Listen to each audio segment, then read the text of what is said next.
Perkenalkan, nama saya Kartika Dwi Junior, nomor absen 19 dari kelas 8B. Saya hari ini ingin memberikan rangkuman materi bab 2 tentang kemajuan masyarakat. Rangkuman materi bab 2 kemajuan masyarakat mencakup tentang A. Keragaman aktivitas ekonomi masyarakat. 1. Bagaimana proses geografis memengaruhi aktivitas ekonomi? A. Pengaruh cuaca dan iklim bagi kehidupan. Cuaca adalah keadaan udara pada suatu tempat dan waktu tertentu yang bersifat sementara. Sedangkan iklim adalah rata-rata keadaan cuaca pada suatu wilayah yang luas dan dalam jangka waktu yang lama. Ada beberapa unsur yang memengaruhi keadaan cuaca dan iklim suatu daerah atau wilayah, yaitu 1. Suhu atau temperatur udara, 2. Tekanan udara, 3. Angin, 4. Kelembapan udara, 5. Curah hujan. Pengaruh cuaca dan iklim dalam kehidupan. A. Bidang pertanian, untuk menentukan waktu tanam dan jenis tanaman yang sesuai. B. Bidang transportasi, kondisi cuaca sangat memengaruhi kelancaran penerbangan pesawat. C. Bidang telekomunikasi, untuk berkomunikasi antar daerah dengan menggunakan telepon angin. D. Bidang pariwisata, dapat mengaruhi pelaksanaan wisata, baik wisata darat maupun wisata laut. E. Bidang industri, dapat menggunakan panas matahari untuk industri genteng, batu bata, dan kerupuk. F. Bidang sosial dan budaya, bagi petani akan menyebabkan alih fungsi lahan, bagi nelayan tidak melaut tidak makan. B. Bentuk muka bumi di Indonesia. Keberagaman bentuk muka bumi disebabkan oleh kekuatan besar yang bekerja pada bumi. Kekuatan itu disebut tenaga geologi. Tenaga geologi pada dasarnya dibedakan atas dua macam, yaitu tenaga endogen dan tenaga eksogen. Tenaga endogen mempunyai sifat membangun, tenaga eksogen mempunyai sifat merusak permukaan bumi. 2. Tenaga endogen, tenaga yang berasal dari dalam bumi dan bersifat membangun. Tenaga ini dikategorikan menjadi 3, yaitu tektonisme, vulkanisme, dan seisme. A. Tektonisme atau diastropisme. Proses tektonisme adalah perubahan letak lapisan kulit bumi dari kedudukan semula. Perubahan ini dapat terjadi secara vertikal maupun horizontal. Berdasarkan kecepatan gerakan dan luas wilayah yang terpengaruh, tektonisme dibedakan menjadi 2, yaitu gerak epirogenesa. Gerak inilah yang membentuk benua. Gerakan ini berlangsung dengan sangat pelan. Gerakan ini meliputi wilayah luas. Gerakan epirogenesa dibagi menjadi 2, yaitu positif dan negatif. Positif, kenaikan permukaan air laut. Negatif, permukaan air laut yang menurun. Salah satu tandanya adalah pantai yang berteras karena mengalami kenaikan atau pengangkatan berulang kali. Gerak organesa. Gerakan ini terjadi dalam waktu yang relatif singkat dan daerah yang lebih sempit dan menghasilkan pegunungan lipatan maupun patahan. Lipatan terjadi ketika dua lempeng kerak bumi yang saling bertabrakan. Patahan terjadi ketika terdapat tekanan dalam bumi pada lapisan batuan yang tidak elastis atau keras. B. Vulkanisme. Peristiwa vulkanisme sangat berhubungan dengan naiknya magma dari dalam perut bumi. Proses terjadinya vulkanisme dipengaruhi oleh aktivitas magma yang menyusup ke dalam heat shower atau kulit bumi. 1. Berdasarkan keaktifannya.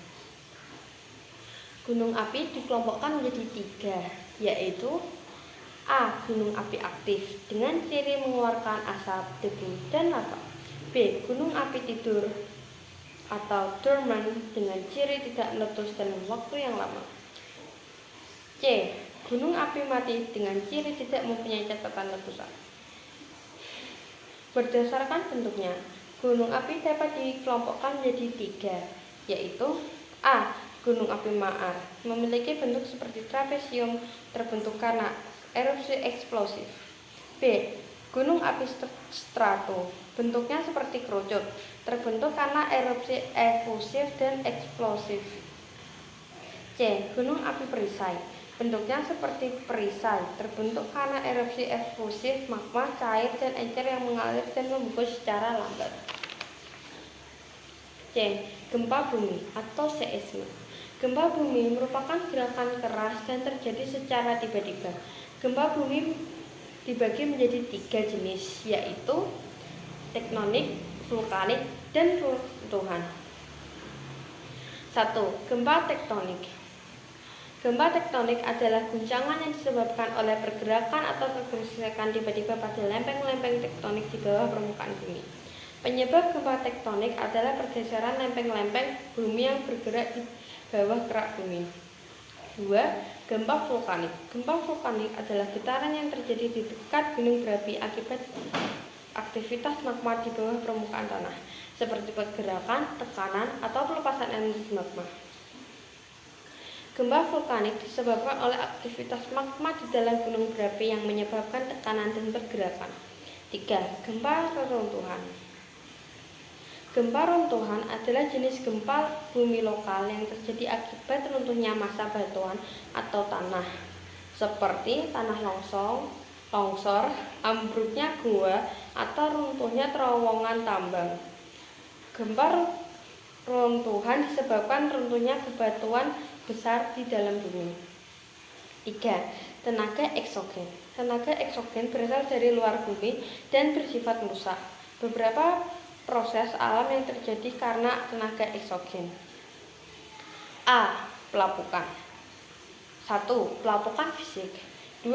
Pelapukan organis atau biologis. 3. Pelapukan kimiawi.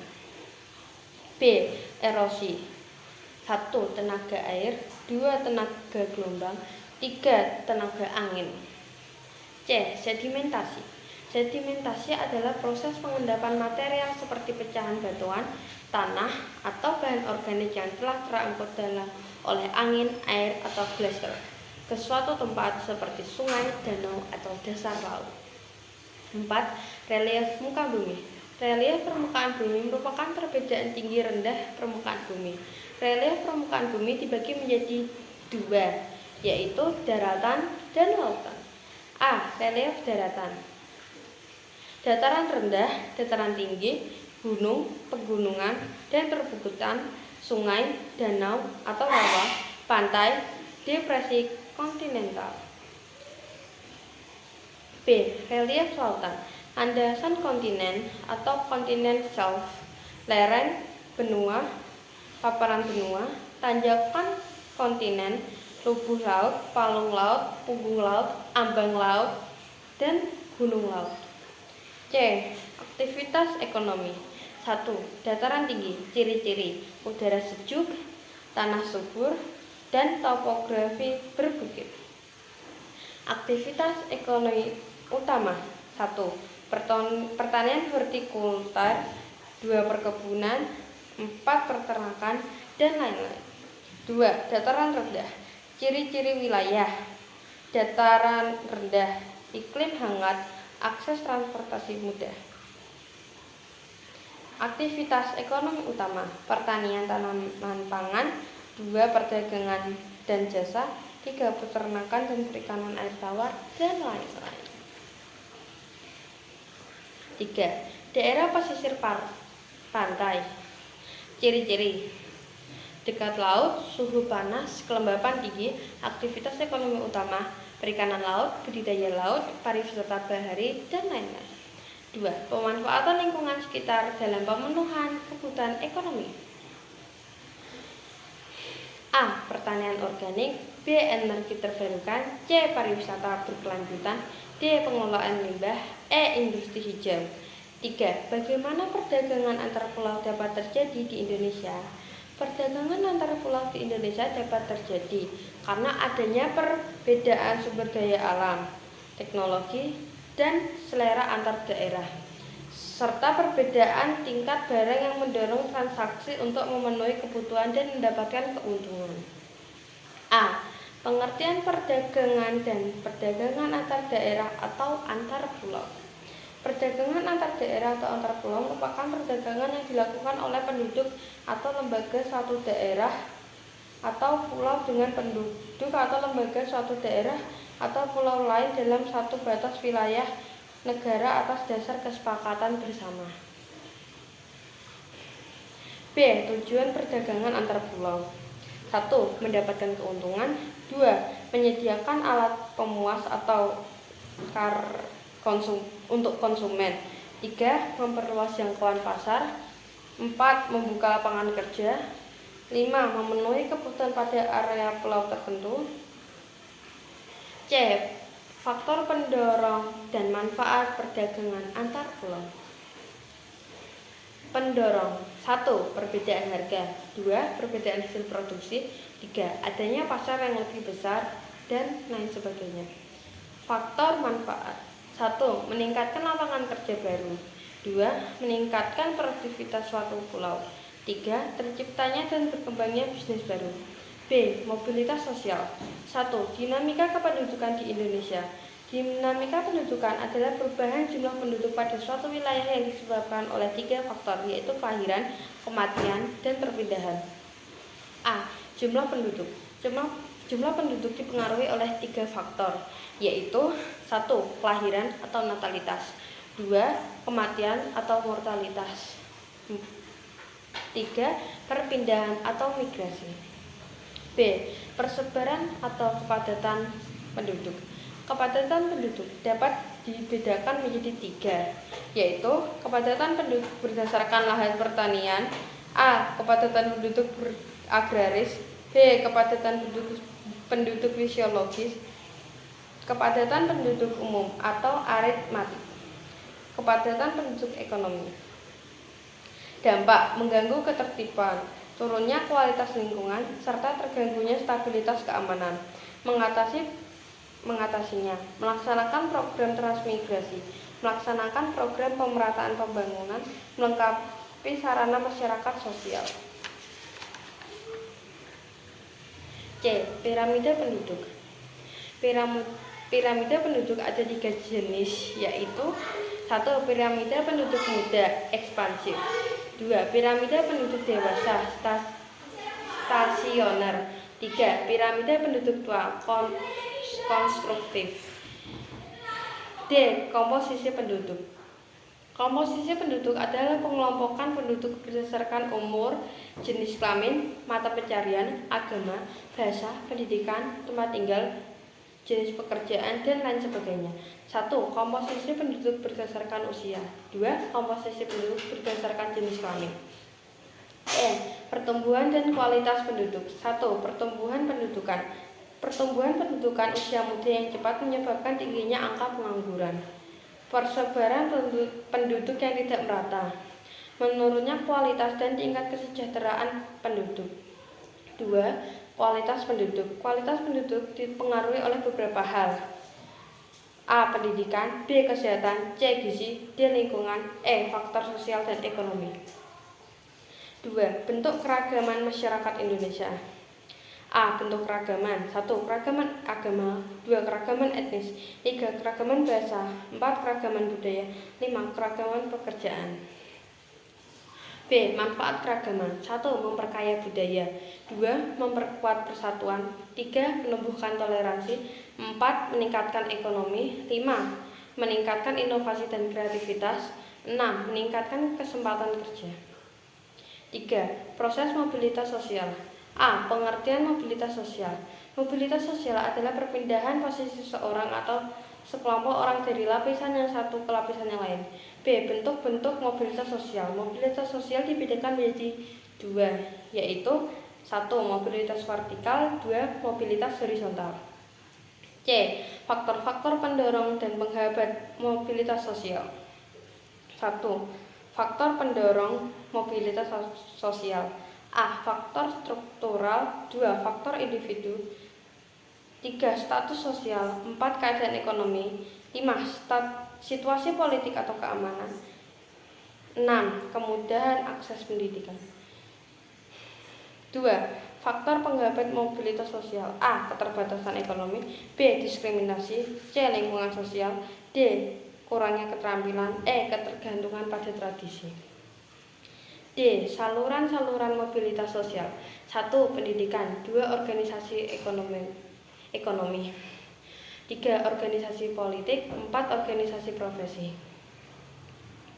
Dampak mobilitas sosial. 1. Dampak positif.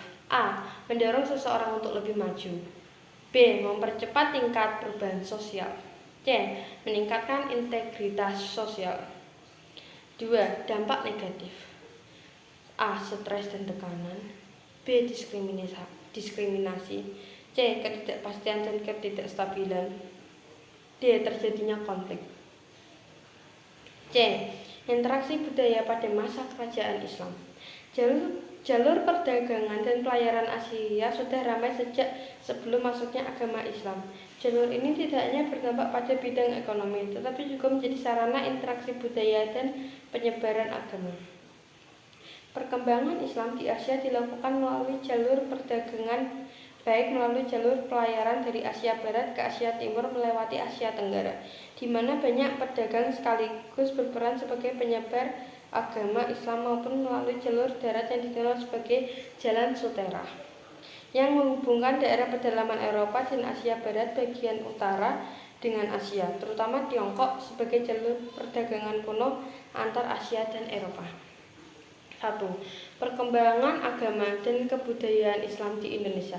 Proses Islamisasi di setiap daerah di Indonesia dilakukan secara bertahap. 2. Cara penyebaran agama Islam di Indonesia. A. Peranan para ulama. Peranan para ulama adalah menyebarkan agama Islam. B. Cara penyebaran agama Islam. 1. Perdagangan. 2. Perkawinan. 3. Pendidikan. 4. Dakwah. 5. Akulturasi dan asimilasi kebudayaan. 3. Bentuk interaksi budaya pengaruh Islam di Indonesia. A. Perubahan masyarakat Islam dalam aspek geografi. 1. Indonesia sebagai silang lalu lintas dunia. 2. Pertumbuhan kota-kota pesisir. 3. Pertumbuhan jumlah penduduk. 4. Pemanfaatan lahan. 5. Migrasi. B. Perubahan masyarakat Islam dalam bidang ekonomi. 1. Kegiatan produksi. 2. Kegiatan konsumsi. 3. Kegiatan distribusi. C. Perubahan masyarakat masa Islam dalam bidang sosial pendidikan. Masa Islam membawa perubahan signifikan pada masyarakat Indonesia dalam bidang sosial dan pendidikan. Contohnya pesantren. D. Perubahan masyarakat masa Islam dalam bidang budaya. 1. Seni bangunan bercorak Islam. A. Masjid dan menara. Contohnya Masjid Agung Indapuri Aceh, Menara Kudus, dan Balai Kulkul. B. Makam. C. Seni ukir. 2. Seni pertunjukan, permainan debus, saudade, wayang. 3. Aksara dan seni sastra, hikayat, babat, dan suluk. 4. Perkembangan kerajaan Islam di Indonesia. A. Kerajaan Perlak. Kerajaan Perlak adalah salah satu kerajaan Islam yang berdiri di wilayah Aceh, Sumatera Utara, Indonesia pada abad ke-13 hingga abad ke-15. Kerajaan Perlak didirikan pada abad ke-13 oleh Sultan Naliku Saleh, seorang pangeran yang datang dari Pasai, kerajaan Islam di Aceh. B. Kerajaan Samudera Pasai, abad ke-13 sampai abad ke-16. Kerajaan Samudera Pasai merupakan kerajaan Islam pertama di Indonesia. Kerajaan ini didirikan pada abad ke-13 di wilayah Aceh, Sumatera Utara. Faktor pendorong kejayaan Samudera Pasai. 1. Letak geografis strategis. 2. Perdagangan yang makmur. 3. Penyebaran agama Islam. Faktor kemunduran Samudera Pasai. Serangan Portugis. 1. Serangan Portugis. 2. Persaingan dengan Kesultanan Aceh. 3. Konflik internal. 4. Perubahan jalur perdagangan. C. Kerajaan Aceh. Kesultanan Aceh adalah salah satu kerajaan Islam yang berdiri di wilayah Aceh, Sumatera Utara, Indonesia. Kesultanan Aceh didirikan pada awal abad ke-16 oleh Sultan Ali Mogayat Shah. D. Kerajaan Banten. Kerajaan Banten adalah salah satu kerajaan Islam yang berdiri di wilayah Banten, Jawa Barat, Indonesia. Kerajaan Banten didirikan pada abad ke-16 oleh Sunan Gunung Jati, seorang ulama dan pemimpin agama Islam. Kerajaan Cirebon. Kerajaan Cirebon adalah sebuah kerajaan yang berdiri di daerah Cirebon, Jawa Barat, Indonesia. Kerajaan Cirebon didirikan pada abad ke-15 oleh Sunan Gunung Jati, seorang ulama dan pendiri Kesultanan Islam di Cirebon. Kerajaan Demak. Kesultanan Demak adalah salah satu kerajaan Islam yang penting di Pulau Jawa, Indonesia. Kesultanan Demak didirikan pada awal abad ke-16 oleh Raden Patah, putra dari Raja Majapahit Brawijaya V yang memeluk agama Islam. Kerajaan Mataram Islam. Kerajaan Mataram Islam adalah salah satu kerajaan Islam yang berdiri di Pulau Jawa, Indonesia. Ada dua periode penting dalam sejarah kerajaan Mataram Islam: Mataram kuno, kerajaan Mataram Hindu-Buddha, dan Mataram Islam, Kesultanan Mataram. Kerajaan masyarakat. Kerajaan Makassar juga dikenal sebagai Goa Talo atau salah satu kerajaan yang berdiri di Sulawesi Selatan, Indonesia. Kerajaan Makassar didirikan pada abad ke-13 oleh Tomanurung Bataetoa yang merupakan pemimpin suku Makassar.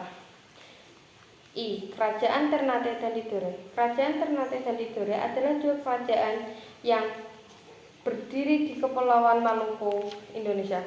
Kedua kerajaan ini memiliki sejarah yang panjang dan pernah menjadi pusat perdagangan rempah-rempah di masa lalu.